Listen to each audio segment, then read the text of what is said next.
It's about the money the music makes. Do you know McDonald's is probably like the second largest landowner in America, only second to one other organization? Oh yeah. Oh yeah. Satellite. They have satellites scoping out like new. Huh? You broke up. They have satellites scoping out new real estate. Right things. now, you know who the number one landowner in the world is? In the world. Ooh, let's see. In the world. Corporation. You can call it that if you want to. Okay. Damn. No, I don't know. I know McDonald's in America, but I don't know the world. Vatican. The Vatican. China. Oh. Pope is paid. Okay. The Pope is paid. The Vatican, all them Catholic churches around the world are owned by the Vatican. McDonald's is only second land. McDonald's is the second largest landowner, only second to the Vatican. Only second to the Vatican. Okay. So, and the same thing when it comes to music. When you have a record deal, they hold your money for like 9 months, 6 to 9 months before you get your first check. They give you an advance. Your record comes out. They don't pay you for 6 to 9 months. While you think that money is sitting in a no interest bearing account? No, that money is being used and being pimped like a son of a bitch, and it's being flipped over 3 or 4 times. So by the time they get to give you your money, they're giving you your principal, but they made money on the interest, and then they only give you a part of it then. So they hold that money's being held and worked and utilized and invested for in various instruments around the globe. And then when you finally get all your money, they probably tripled the money that they owed you in the first place. That's why they don't pay you right away. Even today, man, when you records, there is no such thing as a return anymore. When in the record industry, in the old school record industry, used to be a thing called a return. A return is when somebody buys an album, they don't like it, and send it back. Okay?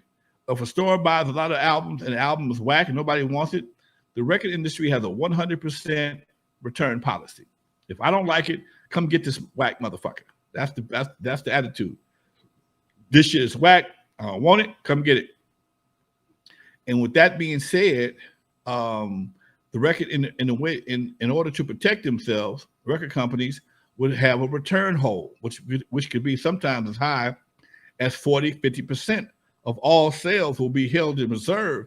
Now, although that shit may be triple platinum and ain't coming back no time soon, they still held the money in fear of shit coming back. Once that shit goes to, even when it got to SoundScan, that was one of the big problems we had back in the day. When you got to SoundScan, you knew you sold 50,000 records in a week. You may have shipped 100,000, but you sold 50,000.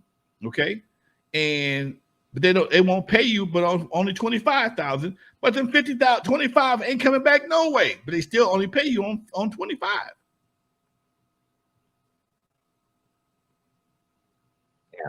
Yeah. So Isaiah wants you to break it down, and shout out to him once again for donating. We really, really appreciate every donation. He says, "What is the difference? What is the difference between selling the masters and selling publishing? Isn't it all the same?" No.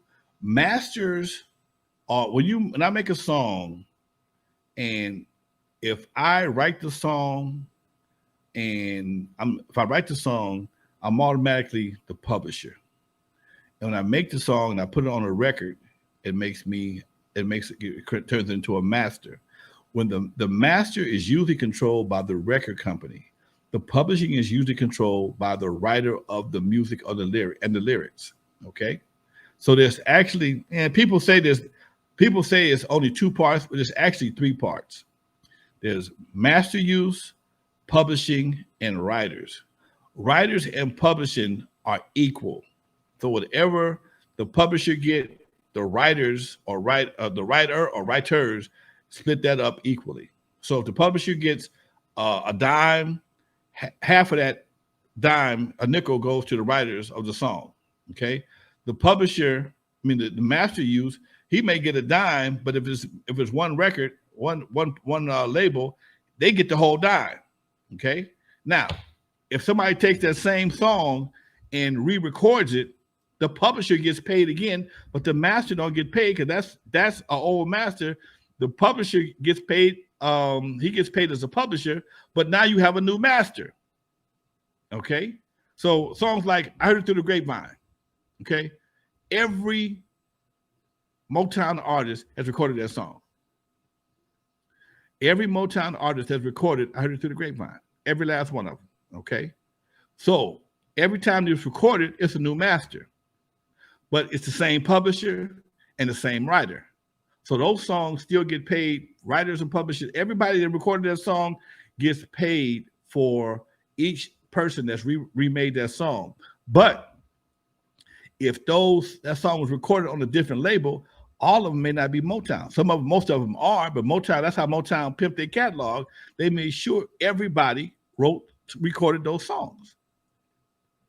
So if somebody else outside the Motown family records a song, the publisher still gets paid. Motown don't get paid no more, except for what they get paid on what's recorded on their label, whereas the publisher would get paid for eternity. Publisher and the writer gets paid for eternity. I hope I cleared it up for you a little bit.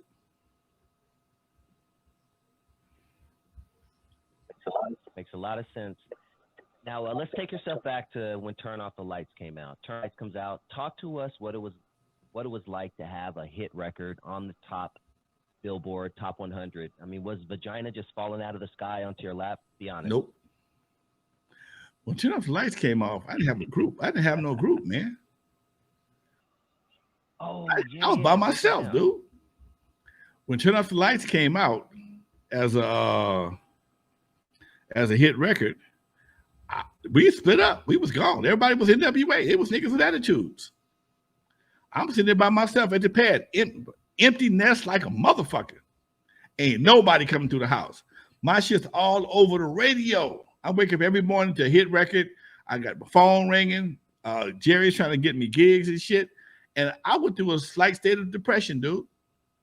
I went through a slight state of depression because I didn't have a group. You know, I got a hit record. I didn't know what the fuck to do. I ain't never been in this position before, man. And they were over there being niggas with attitudes. And people, this is the part people forget. But I'll never forget, okay? When they left me on a high, okay? I had a fucking hit record. They was going through struggles. And it's a person, I don't know who this person is watching these videos, but they've been fucking with me for the past 2 months about how I felt. Motherfucker, you don't know how I felt because you were not there.